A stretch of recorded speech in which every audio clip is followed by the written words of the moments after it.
नमस्कार, मेरा नाम प्रशांत है और आप देखना शुरू कर चुके हैं डेली लाइन का डेली डिस्कशन शो।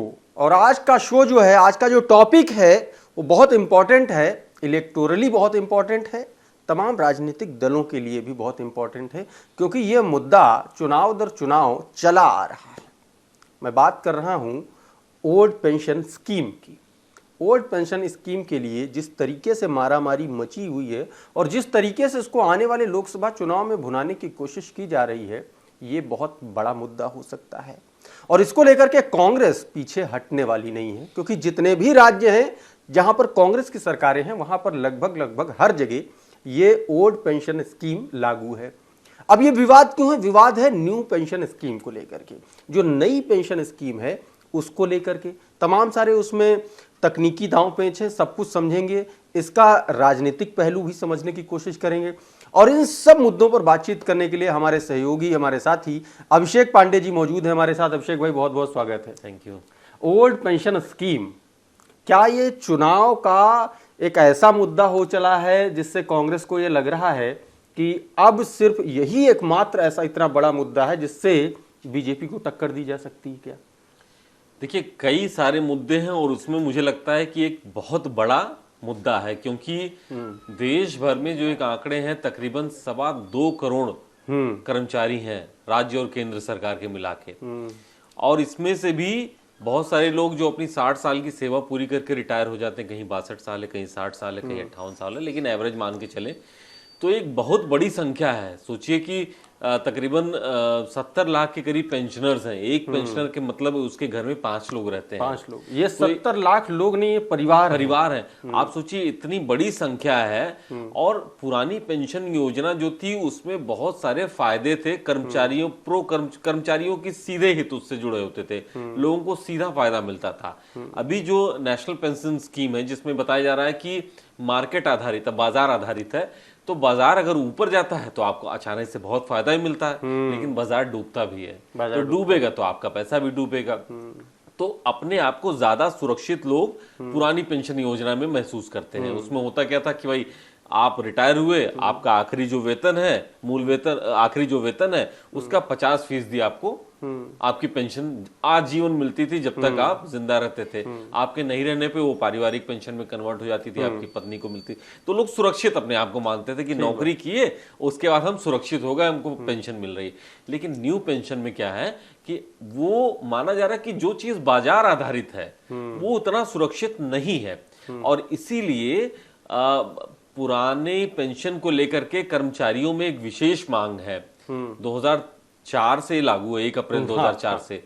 तो उसके बाद के जो लोग इधर सर्विस में आए हैं उन लोगों की ज्यादातर डिमांड है, बहुत से लोग चाहते हैं कि भाई पुरानी पेंशन योजना लागू। बहुत से लोग नहीं, अभी मैं मतलब आप गांव देहात में जाइए तो लोग अक्सर, जो लोग सरकारी नौकरी में थे या जो रिटायर हुए उनको तो जाने दीजिए, बाकी जो लोग सरकारी नौकरी में, उनको साफ बोल देते हैं, बहुत ज्यादा फर्क बचा नहीं है सरकारी नौकरी और प्राइवेट नौकरी में। वो सीधे तौर पर यही लाइन बोलते हैं। मैं पूछता हूँ क्यों? बोले पेंशन ही खत्म कर दी। जी हाँ, जब अपने ही पैसे से पेंशन लेनी है तो प्राइवेट क्यों नहीं करे? कम से कम अच्छी सैलरी मिलेगी, अच्छी जगह मिलेगी बैठने के लिए, काम करने का अच्छा माहौल मिलेगा, 60 साल पुराने फर्नीचर पर नहीं बैठना पड़ेगा। इस तरीके की बातें लोग करते हैं। मेरा सवाल यह है कि चुनावी तौर पर इसको कैसे देखा जाए? देखिए, चुनावी मुद्दा इधर बीते कुछ सालों में बनना शुरू हुआ है। देखिए, जब शुरुआत हुई लोग सर्विसेज में आने लगे, सरकारी नौकरी की सबको चाह होती है। पहले दिन से आके वो आदमी हक की लड़ाई नहीं लड़ता है, पहले तो वो अपनी नौकरी पक्की करता है। अब जाकर के एक देखिए 2004 में जब से लागू हुआ है और आज चल रहा है 2023 हो गया, मान लीजिए तकरीबन 19-20 साल होने वाले हैं। उसके बाद अब ये मांग तेज होने लगी है, क्योंकि आने वाले कुछ सालों में मुझे लगता है 1 दशक बाद से जो नई पेंशन योजना है उनके लाभार्थी जो लोग 2004 के बाद सर्विस में आए हैं, एक एवरेज अगर माना जाए तो 2034-35 के आसपास वो रिटायर होना शुरू होंगे, एवरेज तरीके से औसतन, और उसके बाद उनको लाभ मिलना शुरू होगा। तो अब जाकर के मांग इसलिए तेज हुई क्योंकि लोगों को लग रहा है कि ये सही समय है। इसका असर हमने देखा 2022 के विधानसभा के चुनाव में उत्तर प्रदेश में, जहां पे जब काउंटिंग चल रही थी तो ये साफ दिख रहा था जो पोस्टल बैलेट्स आ रहे थे वो ज्यादातर कर्मचारियों के होते हैं। पोस्टल बैलेट्स में जो आज विपक्ष में बैठी पार्टी है उसने अचानक से 90% बढ़त हासिल कर ली। यानी बहुत सारे लोग चाहते हैं कि जो वायदा किया जा रहा है, जिन पार्टियों द्वारा कम से कम इस मुद्दे पर वो उसको सपोर्ट कर रहे हैं। तो इसीलिए आप देखिए कि ये एक बड़ा मुद्दा बनने वाला है। 5-6 राज्य ऐसे हैं और जहां कांग्रेस ने इसको भुनाने की कोशिश भुनाया की है, पूरी अपने तरीके से। राज्यों में लागू किया। देखिए सबको पता है कि आज हम लागू कर भी देंगे तो हमको आज से देना थोड़ा ही है, देना तो हमको अगले 10 साल बाद देना, 2034-35 के बाद देना है, अभी हमको थोड़ा ही देना है। और अभी नाराज, अभी जो लागू किया गया वो भी अभी नहीं दिया जा रहा है। तो ऐसे में कांग्रेस के पास एक लंबा समय है, या उन विपक्षी पार्टियों के पास एक लंबा समय है जिनको लगता है कि हम इनके हक की बात उठाएंगे, और कर्मचारियों की भी मांग है, तो इसका फायदा उनको मिल रहा है। आप देखिए पंजाब में जैसे सरकार बनी, उनकी कैबिनेट ने अभी कुछ दिन पहले लागू कर दिया कि भाई हम इसको करेंगे। इसके अलावा कर्नाटक में अभी सरकार बनी कांग्रेस की, हिमाचल में सुक्खू की सरकार बनी, उन्होंने कहा हम करेंगे। इसके अलावा छत्तीसगढ़ में, राजस्थान में देखिए, तो इस तरीके से ये मांग पूरी की जा रही है। और ये दबाव अब भाजपा पर इसलिए भी बन रहा है क्योंकि जब 2004 में इसको लागू किया गया तो मेरे ख्याल से अटल बिहारी वाजपेयी की सरकार थी, और उसी में ये नई पेंशन स्कीम को इंट्रोड्यूस किया गया था, ये कहते हुए कि इससे सरकार पर भार बढ़ रहा है, दबाव बढ़ रहा है। तो सवाल ये है, क्या 2004 से हम 2023 में आ गए, अभी तक इसका कोई मैकेनिज्म ही हम नहीं ढूंढ पाए। एक तरफ फ्री रेवड़ी की बात होती है, एक तरफ फ्री स्कीम्स की बात होती है, सही बात है। आप फ्री में चीजें बंटवा रहे हैं, चाहे वो किसान सम्मान निधि हो, किसी भी पार्टी की बात कर लीजिए, आम आदमी पार्टी की बात कर लीजिए, भारतीय जनता पार्टी की बात कर लीजिए, या किसी भी राज्य सरकार की बात, भी तो भार आ रहा है, उससे भी तो भार आ रहा है, बहुत भार आ रहा है। आप सोचिए कि राज्य की वित्तीय स्थिति बिगड़ जा रही है। बिल्कुल। तो मेरा सवाल यही है कि क्या सरकार जो है आज तक, क्योंकि 2004 से 2024 यानी कि 24 में अभी कुछ महीनों बाद 20 साल पूरे हो जाएंगे इस नई पेंशन स्कीम को लागू हुए, ठीक है। 20 सालों में क्या हमारे नेताओं को यह समझ में ही नहीं आया कि कोई ऐसी चीज इसमें इंट्रोड्यूस कर दी जाए, कोई ऐसा बीच का रास्ता निकाल लिया जाए जिससे कर्मचारियों को साधा जा सके। आप पूरा इंफ्रास्ट्रक्चर जो है वो इन्हीं कर्मचारियों के बल पे चला रहे हो हिंदुस्तान का। जी हाँ, बिल्कुल। और इसीलिए नाराजगी है। कर्मचारी देखिए सरकार के नीचे काम करता है, तो सरकार से सीधे लड़ नहीं सकता, तो ऐसे में वो जाता किसके पास है, जो विपक्षी पार्टी होती हैं। और विपक्षी पार्टियों को लगता है कि कर्मचारियों के अंदर ये मांग है तो इसको हम भुनाएंगे। और अगर एक बहुत बड़ा वर्ग कह भी रहा है आपको, तो सुनना चाहिए। भाई 20 सालों में अगर आपने कोई विकल्प नहीं तलाशा, तो आगे आप क्या गारंटी है कि इसको ऐसे तो सारी राज्य सरकारें बाद में अपने आप खुद ही बदल देंगी इसको। तो ये सोचने वाली बात है।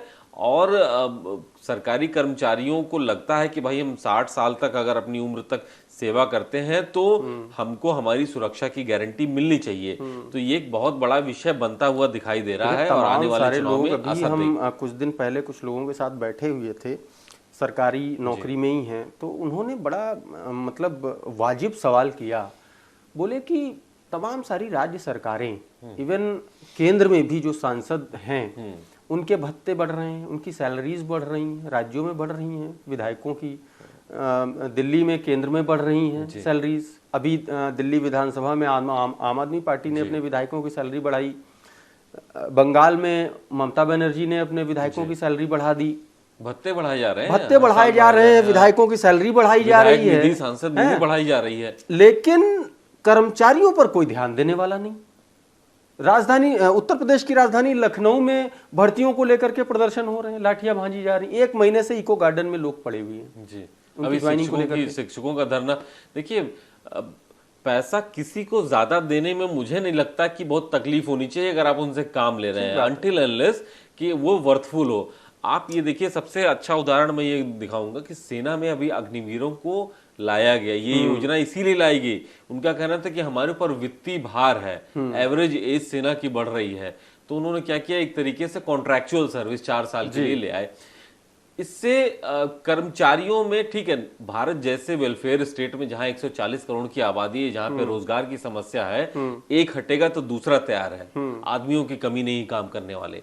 लेकिन ये भी सही है कि अच्छा पैसा देना और अच्छा पैसा पाना हर किसी का अधिकार होता है, इसके साथ तो कोई समझौता होना नहीं चाहिए। कम से कम ज्यादातर लोग ये चाहते हैं अच्छी जिंदगी के लिए, अच्छी जीवन शैली के लिए अच्छा पैसा चाहिए। और अगर आप ऐसा करते हैं, मान लीजिए कि भाई आप संविदा के तहत जो भर्तियों को आपने प्रोत्साहन दिया या वो एक एंट्री खोली, रेलवेज में सबसे ज्यादा हो रहा है, तो आपको कम से कम उसमें एक ऐसा मैकेनिज्म तैयार करना चाहिए कि भाई ठीक है, हम भर्ती इस पे करेंगे, लेकिन हम एक जो पर्टिकुलर एक अगर लिमिट कोई क्रॉस कर रहा है, एक कोई एग्जाम क्रॉस कर रहा है, एक कोई तारीख क्रॉस कर रहा है, या कोई ऐसा टास्क क्रॉस कर रहा है, उसके बाद हम उसको परमानेंट कर देंगे। एक मैकेनिज्म बनाना मैकेनिज्म आप बनाइए ना। चाहिए। शिक्षा मित्रों को आप देखिए, अब आखिर में अगर आप किसी को कॉन्ट्रेक्चुअल सर्विस में ला रहे हैं और एक निश्चित समय आपने लाया, इसी उस पे लाया कि हमको अपना काम चलाना था, तो आपको उनके भी हितों का ध्यान देना होगा, क्योंकि एक व्यक्ति जो आपके लिए 15 साल काम कर लिया, अगर आप उसको हटा देते हो फिर वो क्या करेगा। ठीक है। तो मुद्दा आप कुल मिलाकर के देखिए ओवरऑल यहाँ पे चला आता है कि कर्मचारियों के हितों का ध्यान रखा जाना चाहिए, इसमें कोई दो राय नहीं है। वो भारत जैसे एक स्टेट की, एक वेलफेयर स्टेट की रीढ़ की हड्डी है, वो पूरा देश चला रहे हैं, और अगर वो असुरक्षित महसूस करेंगे तो आपकी वर्क एफिशिएंसी में असर आएगा, बिल्कुल मुद्दे बढ़ेंगे, समस्याएं आप बढ़ेंगी, लॉयल नहीं रहेंगे, समस्याएं बढ़ेंगी, बेसिकली लॉयल नहीं रहेगा कर्मचारी। और जब कर्मचारी लॉयल नहीं रहेगा तो आप उससे काम की उम्मीद कर नहीं सकते। और उसमें एक बहुत अहम रोल निभाता है, अगर किसी के पास उसकी श्योरिटी नहीं होगी, उसकी लाइफ की सिक्योरिटी नहीं होगी, तो आपके लिए ईमानदार नहीं रहेगा। और फिर जो बात होती है भ्रष्टाचार को कंट्रोल करने की, वो कहीं ना कहीं बेमानी सा लगता है। बहरहाल आप इस मुद्दे पर क्या समझते हैं, क्या राय रखते हैं, हमारे कमेंट बॉक्स में ज़रूर लिखिए। अभिषेक भाई बहुत बहुत शुक्रिया हमसे जुड़ने के लिए, बात करने के लिए, और आप सभी का भी बहुत बहुत शुक्रिया। देखते रहिए डेली लाइन।